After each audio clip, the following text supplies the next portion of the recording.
So I had a lot to say, I guess, but I forgot that the barber chaired rock maple also qualified for the Big Log Challenge. And to speak about the Spencer's logging tape, I put the tape on all that stuff, put the tape on some of the busted wood, so we documented that stuff pretty good in my estimation, and a lot of people don't realize that.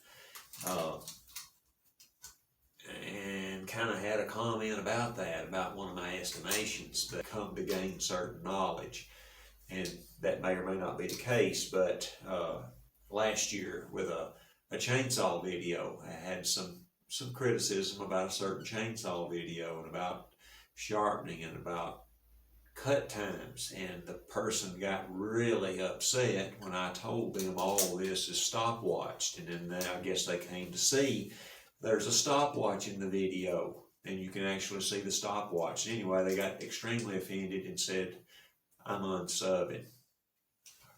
I'm just stating a few facts. So keep that in mind. If you do have questions, I document a lot of stuff that people don't realize. And this is one of them. Diameters, lengths, weights. It's just part of what I do. It's what I did. So getting back around to that, I qualified for the Big Log Challenge on the Virginia pine and on the barber chaired rock maple. And I think that's all I forgot.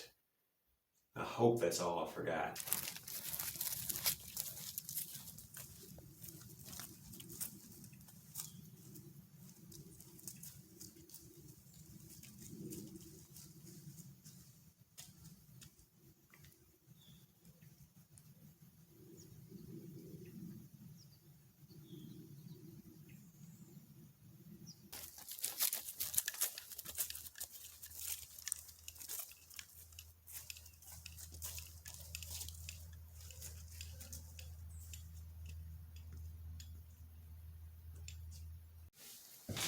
All right, this is my 2024 Cordwood Roundup. I just stepped out of the woods with the Spencer logging tape. One more time, I want to start out with saying thank you to everybody for the views, for your subscriptions, for your comments, for your shares, for your promotions, the things that you've done to help this channel and to help me personally. Thank you very much for all of that. Thankful. Number two, the thing I want to address is safety right out of the gate. And you may get tired of hearing this. If so, that's okay. The Lumber Jill, Miss Erin Lavoy. Thank you very much, everybody. I am promoting chain mail, have been for a good little bit. This stuff is pricey. This stuff is proven. This is what most of the American timber sports competitors wear. And I started wearing it as well.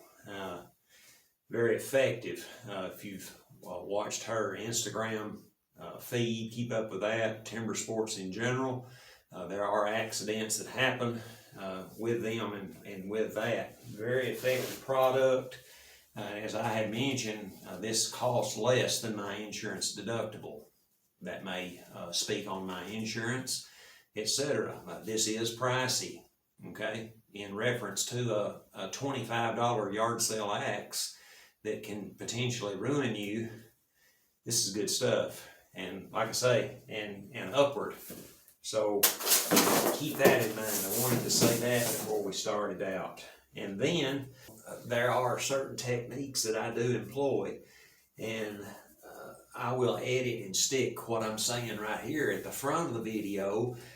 My channel is not a tutorial. It's a documentary of what I have done and what I'm doing. It's not a tutorial. It's not a how-to, but rather what I've done. It's recording what I have done. And within that, I have stated in the comments 1,000+ swings in long form of footage without going to the emergency room due to an axe cut, okay?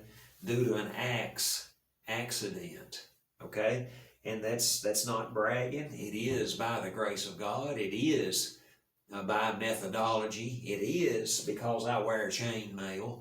It is because I wear steel-toed boots. It is because I wear chainsaw chaps. And I've got a lot of accidents, chainsaw accidents, logging accidents, right close to home. And some of you may have heard about that through the years. But anyway, number one, be careful. And again, I appreciate everybody that's helped me and watched and commented and shared. I think that's about it. And then I want to address two individuals. I'll do it one at a time.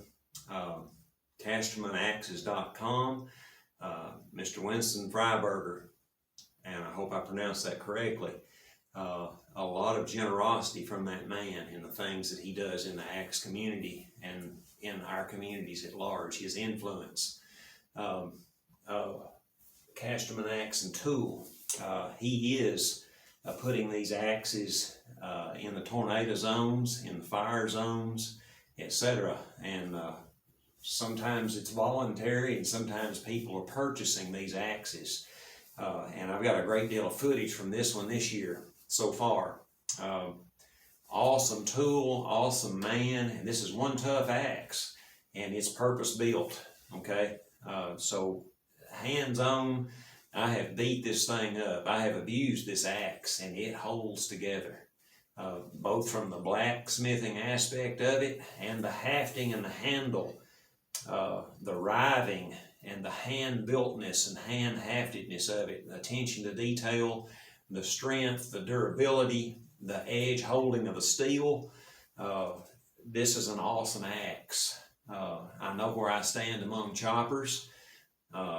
This is an awesome tool. It is a tough tool, and yeah, you may get a fluke, and I do know of them being broken in the field. Matter of fact, I do. But this is a very good tool. I don't want Mr. Winston to be overrun with business, but at the same time know that he does a very good job, and he's very conscious of the things that he does. Number two, Council Axe and Tool, American company. Talked about this axe quite a bit. I own other council tool products. To speak about that a little bit, again, these tools are being put into those disaster zones, into the fire zones, etc. Not a lot of people can swing the FE8. It's just matter of fact. It's a matter of default, okay?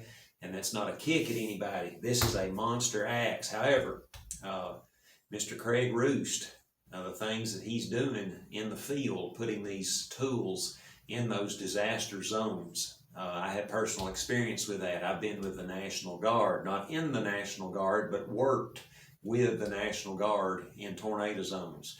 I have worked with city and volunteer fire departments in disaster zones.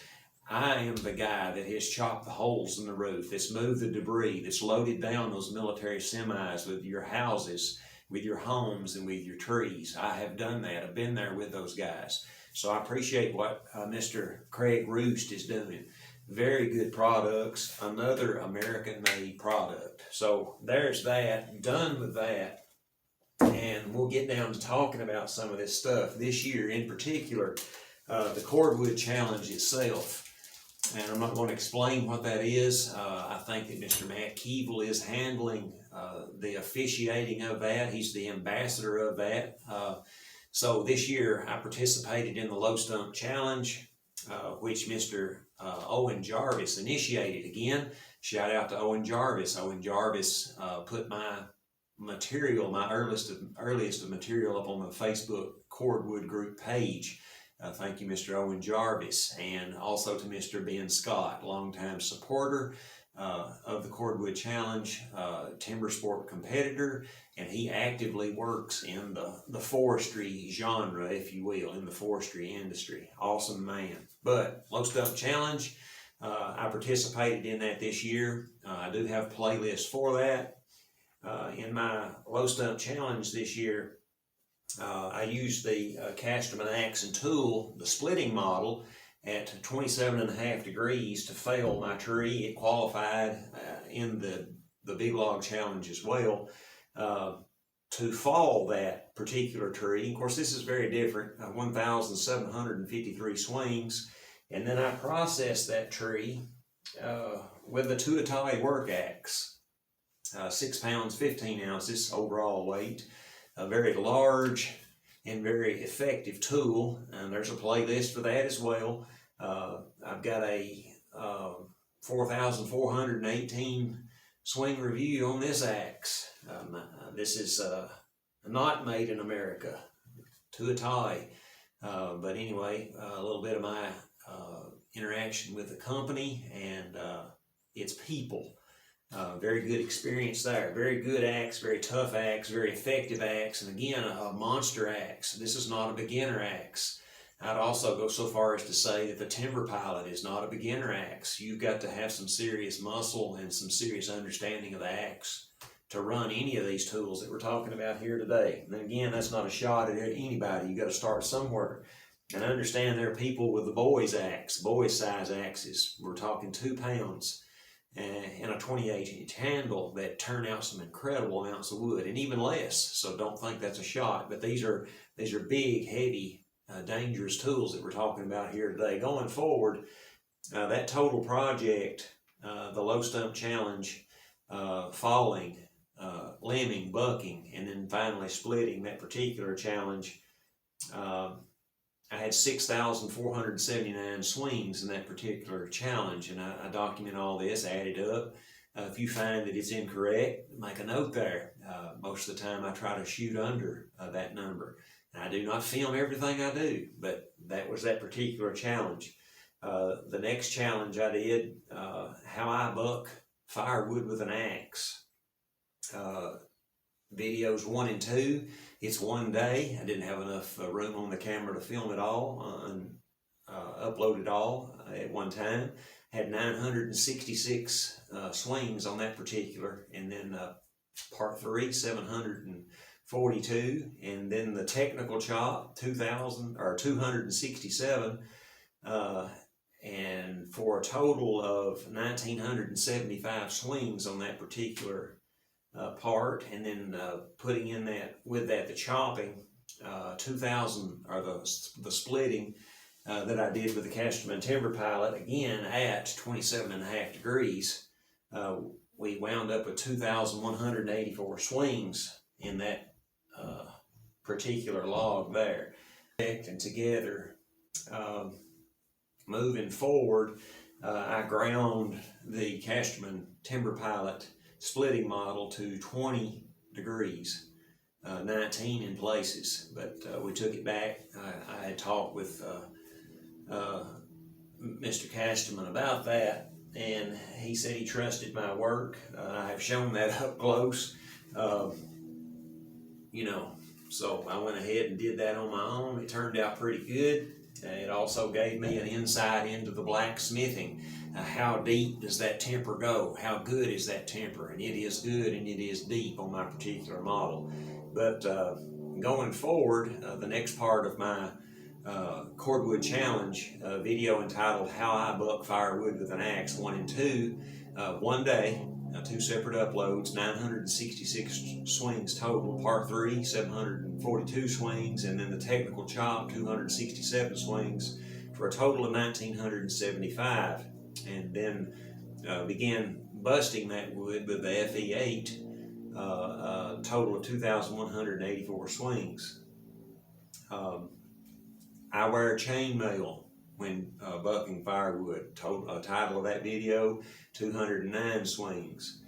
And finish that segment up, move those axe chips. That's another thing. The axe chips are in my final wood busting video with the FE8, the total amount of wood chips from those 2 particular logs. Going forward, falling the barber chaired rock maple with a 2-a-tie, 519 swings. And again, I promoted chainmail in that video. Tough tree, tough fall. Pausing right there just for a minute, I have completely and totally forgot something, and that is the use of cable winches. Beginning with that low stump challenge with the Virginia pine. This is a Mazdum power puller, the original article, American made, cable puller, I think 1,500 pound capacity on that one. That's hooked to that Virginia pine, and again, this one also, this is a 2,000 pound capacity cable puller. It is hooked to that Virginia pine. It's also in the barber-chaired rock maple that we videoed. And then finally I have a 6,000 pound dual geared and pulleyed cable puller. And I got this one for moving tractors around. So know that in axe work, not only is the axe dangerous, but the wood or the timber that you're moving, especially in a falling situation or felling situation, loaded logs, etc. In times past, I have chopped loaded logs, and that's on video and long form footage. But going forward, the felling of that rock maple, the barber-chaired rock maple, we cabled it and then we fell it. And I had some commentary on that, and it's good commentary. And that commentary was not to get too confident. Never be too confident, and that's why I cable those trees in those situations.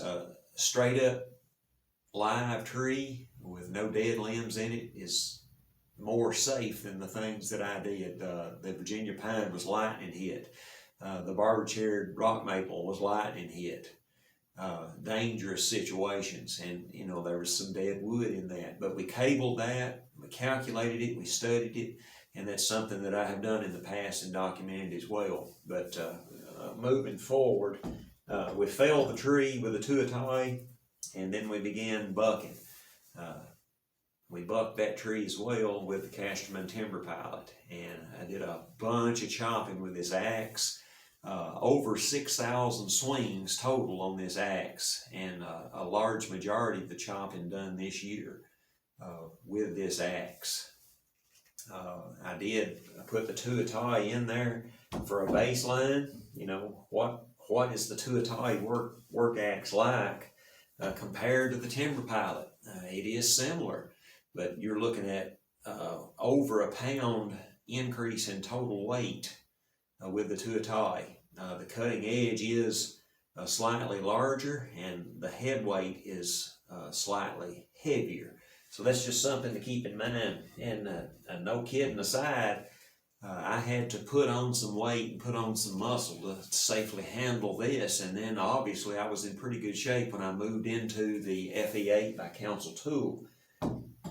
And with the busting of that, but getting back to those swing counts, along about the 5,900 anniversary video, it's titled that, 403 swings.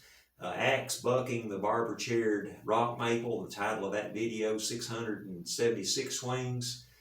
The barber-chaired rock maple part 2 bucking, 728 swings.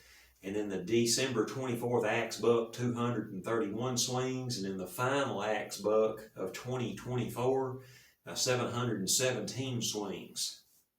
And then the FE8 busting video, 274 swings. Now, the total swing count on the FE8 is much higher for this year, but not in axe bucked wood.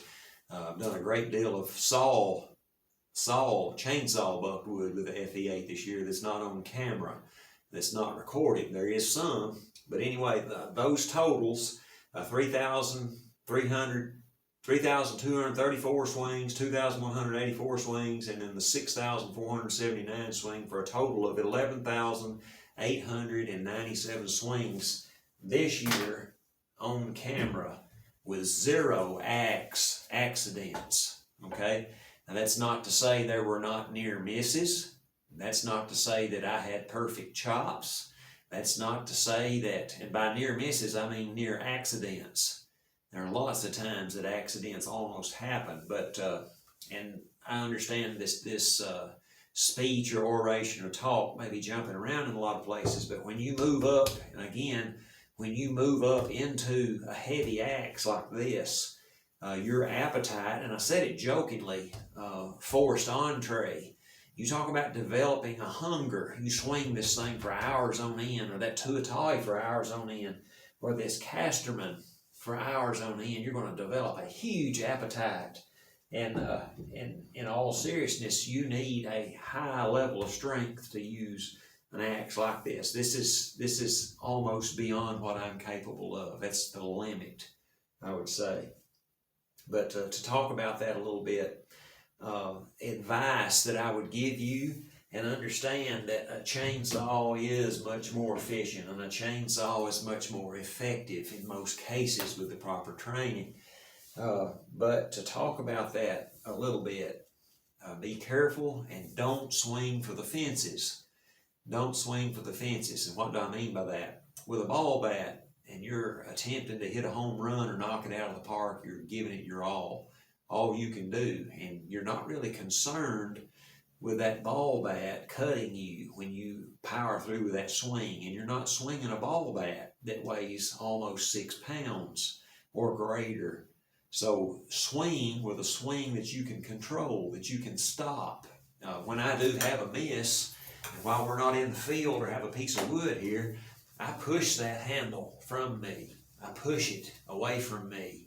I control it. I turn it. I flick it. So there are certain techniques that I do employ, and I will edit and stick what I'm saying right here at the front of the video. My channel is not a tutorial. It's a documentary of what I have done and what I'm doing. It's not a tutorial. It's not a how-to, but rather what I've done. It's recording what I have done. And within that, I have stated in the comments 1,000+ swings in long form of footage without going to the emergency room due to an axe cut. Okay? Due to an axe accident, okay? And that's not bragging. It is by the grace of God. It is by methodology. It is because I wear chainmail. It is because I wear steel-toed boots. It is because I wear chainsaw chaps.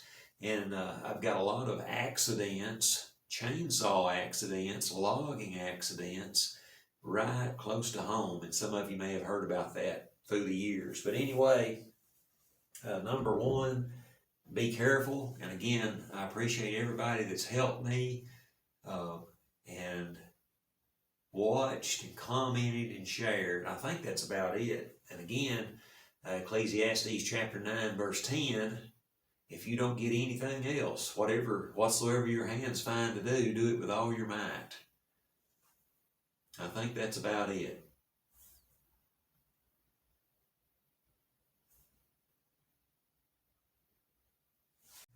So there's the Casterman timber pilot, and that particular axe is responsible for that entire pile of axe chips.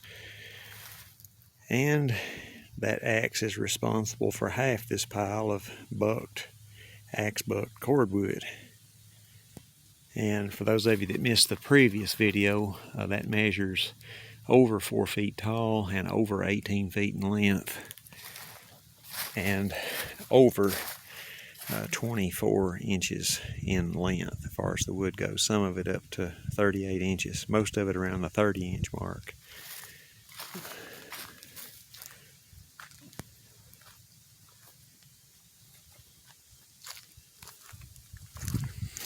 I put a tape on the axe chips as well, and that's not all of them. We've already got rid of several loads. Those are in high demand for kindling for certain people, and also, depending on the wood, for smoking, meat smokers. So again, that's my rock maple from 2 years ago that I busted. I referred to this as the FEA torture test video series. Some really big, tough wood right there, and I did not put that on the pile. I think we've got enough on the pile. More than enough in my estimation, but I wanted to include that as well in what I did with the Cordwood Challenge this year. That's axe bucked and axe split right there. And there's the cabin. That's where we're going to do our film work today. Tripod. So all the cabin logs were cut right here.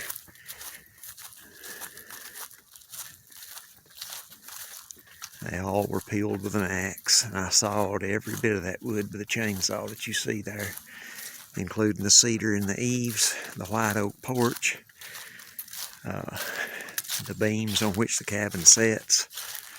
Did it all with a chainsaw, including the roof. These beams, these are chainsaw hewn 3x6 white oak.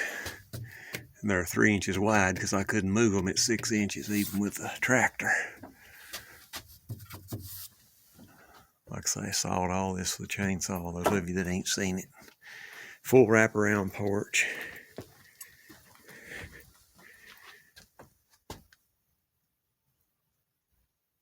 Chainsaw and axe, it's amazing what can be done. And here's inside. Sawed all this floor out.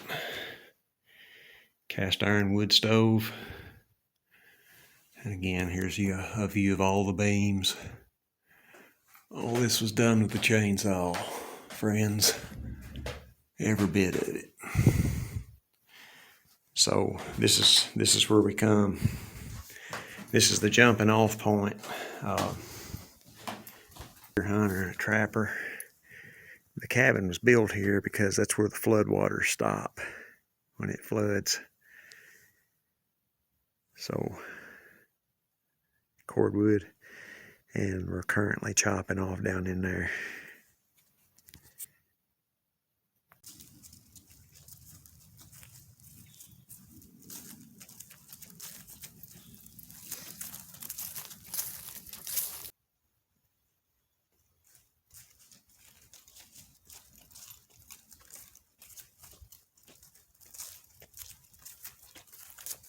Axe chip.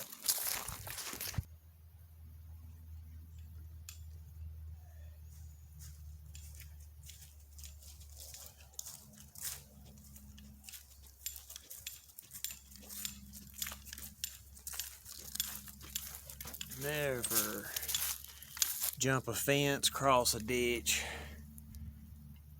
or something other else with a loaded gun, and don't carry an unsheathed axe for long distances, especially when you got 3 cable pullers in your left arm.